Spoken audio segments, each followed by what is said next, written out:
Oi, gente. Deus ouviu a oração de vocês. Daqui por diante eu vou fazer vídeos de, no máximo, 20 minutos ou menos. Eita glória! E eu não sei onde é que eu tava com a cabeça de falar e tarará, me dispor a fazer qualquer coisa sem antes orar. Então, eu vou elevar meus pensamentos diante de Deus e fazer uma oração. Senhor, o seu filho Jesus disse que as pessoas reconheceriam os discípulos dele pelo fato de essas pessoas amarem os outros. Ninguém me conhece por essa característica. Eu, em primeiro lugar, não me reconheço nessa característica. Eu não sou capaz de amar meu irmão, e muito menos quem me faz mal. Mas eu abro mão de tudo. Eu abro mão de toda a minha justiça própria, eu abro mão de todos os meus conceitos de certo e errado, de justo e injusto. Porque eu sei que diante do Senhor esses conceitos são lixo, são trapo. Então eu te peço por misericórdia. Eu peço isso nessa oração que eu faço publicamente. Eu confesso diante de todos a minha incapacidade radical. E eu te peço por misericórdia que o Senhor faça esse milagre na minha vida e que isso sirva para testemunho diante de muitos. Muitas pessoas convivem comigo e eu rogo por misericórdia que o Senhor faça na minha vida uma obra tão radical que não haja ninguém que não perceba alguma coisa diferente, alguma coisa que não é desse mundo, alguma coisa que não é humana. Faz seu filho brilhar em mim, eu te peço. O Senhor tem feito com que eu viva dias de muitos ensinamentos. E já é mais do que hora de eu me entregar diante de Ti, de eu me render completamente, me reconhecer absolutamente incapaz e de clamar por misericórdia. Eu peço pelo seu filho como um afogado pede por uma boia. A minha vida depende do seu filho. A minha vida depende dele. E eu quero lembrar desse versículo, quando seu filho diz: "E nisto saberão que sois meus discípulos, no amares uns aos outros". Eu quero me lembrar desse versículo, pensando nos milagres que o seu Espírito Santo tem feito em mim. Em nome do seu filho amado, do seu filho provado, do seu filho precioso, em quem o Senhor colocou suas complacências, eu peço. Amém. Gente, é totalmente impossível para quem está num estágio inicial ler a Bíblia em um ano e entender muita coisa. A Bíblia é um livro que quanto mais a gente estuda, mais a gente vê. E Deus tem me dado a oportunidade de ter contato com estudos da palavra que assim realmente revolucionaram meu entendimento do quanto a gente é capaz de... Não do quanto a gente é capaz, mas do quanto a sua palavra é profunda.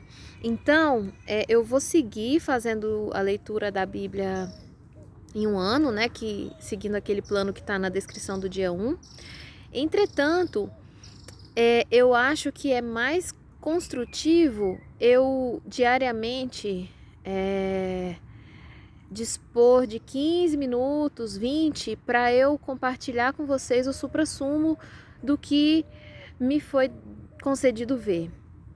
Eu fiz isso já começando pela oração, porque Deus nos revela a verdade não só pela palavra dele, mas também por tudo que a gente vive, né? Ele se comunica conosco o tempo todo, nas nossas derrotas, nas nossas vitórias, nas nossas fraquezas.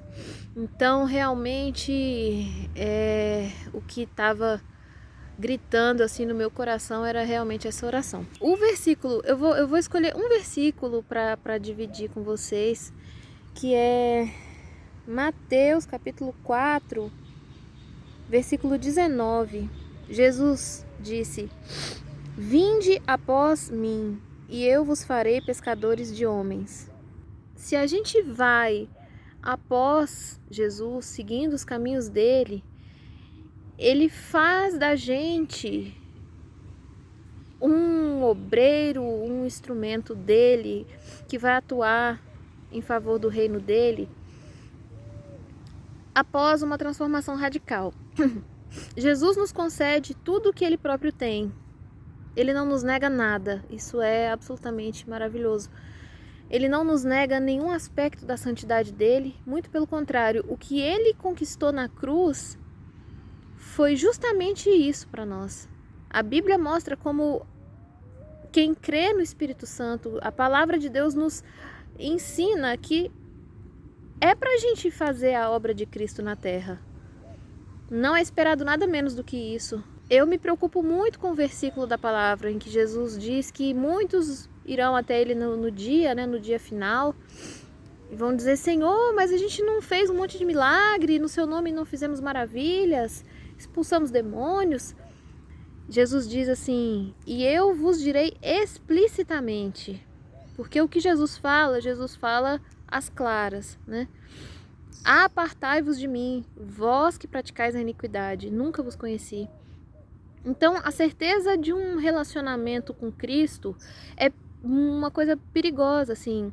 Não que a gente deva duvidar o tempo todo, mas eu não consigo deixar de ver esse versículo como uma sirene, brilhando, gritando, assim, doendo dentro do meu ouvido. Veja, ele está dizendo que é possível que uma pessoa viva uma vida inteira, tendo absolutamente certeza de que está, assim, não apenas em uma relação com ele, mas agindo pelo poder dele, consagrando uma vida a ele, e no final das contas descobrir que não é nada daquilo. Você imagina ouvir de Jesus: apartai-vos de mim, vós que praticais a iniquidade. Lendo a palavra nos últimos dias, eu tenho visto o quanto o que Jesus conquistou é para nos capacitar a ser exatamente como ele é. Quantas vezes na Bíblia Deus fala: sede santos porque eu sou santo, sabe? E a minha vida diária me esfrega na cara o quanto esse versículo é uma realidade ainda distante de amar o próximo, abençoar quem te faz mal, sabe? Eu tenho aprendido isso. Eu aprendi uma coisa hoje que eu gostaria de compartilhar com vocês, que nós não devemos ler a Bíblia como um livro externo, um livro distante de nós, como uma narrativa. Eu estou dizendo isso para quem, né, obviamente crê que a Bíblia é a palavra de Deus. A Bíblia mostra em cada situação que ela descreve, em cada pessoa que ela retrata, um aspecto que é nosso. Então, se ela fala de uma pessoa que comete um homicídio, de uma pessoa que comete um adultério, que comete um ato de idolatria, ela tá falando da gente. Não que a gente necessariamente já tenha cometido um homicídio, um adultério e tudo mais. Idolatria, com certeza sim, porque a gente é idólatra, né? Deus faz o milagre de fazer com que a gente... Deus faz o milagre de nos tornar verdadeiros adoradores dele, né? Mas são aspectos da natureza pecaminosa que se manifestam de maneiras diferentes. Jesus fala que o mero desejo de cometer um ato já é o pecado. Ele revoluciona completamente o entendimento de pecado, né? Se a gente comete o pecado no coração, diante de Deus aquilo já é um pecado. Então veja com que seriedade o pecado é tratado na palavra. Jesus fala: se um olho, como é que é? É melhor, se você olha uma coisa e cobiça, é melhor você arrancar o olho e entrar com o olho no céu do que entrar com os 2 olhos no inferno. É claro que não adianta arrancar um olho. Se o outro olho ficar, você vai olhar com esse olho e vai cobiçar. Você pode arrancar os 2, você vai cobiçar com o seu coração. Com esse versículo, ele mostra com que radicalidade nós devemos lutar contra o pecado. Então, eu aprendi hoje que absolutamente tudo que é retratado na Bíblia diz respeito a um aspecto nosso. A Bíblia é uma carta de Deus, do Deus que criou as galáxias, que criou as estrelas para as suas criaturas. Então, é um livro que tem que conter tudo. Não tem absolutamente nenhum estado de sofrimento que não esteja descrito lá. Não existe nenhuma faceta da minha existência que não esteja escrito lá em detalhes. Bom, então, nesse novo formato aqui de vídeo, eu vou colocar, digamos, a experiência diária, a revelação diária que o Senhor me conceder, que eu espero que sirva para edificação de quem porventura me ouvir.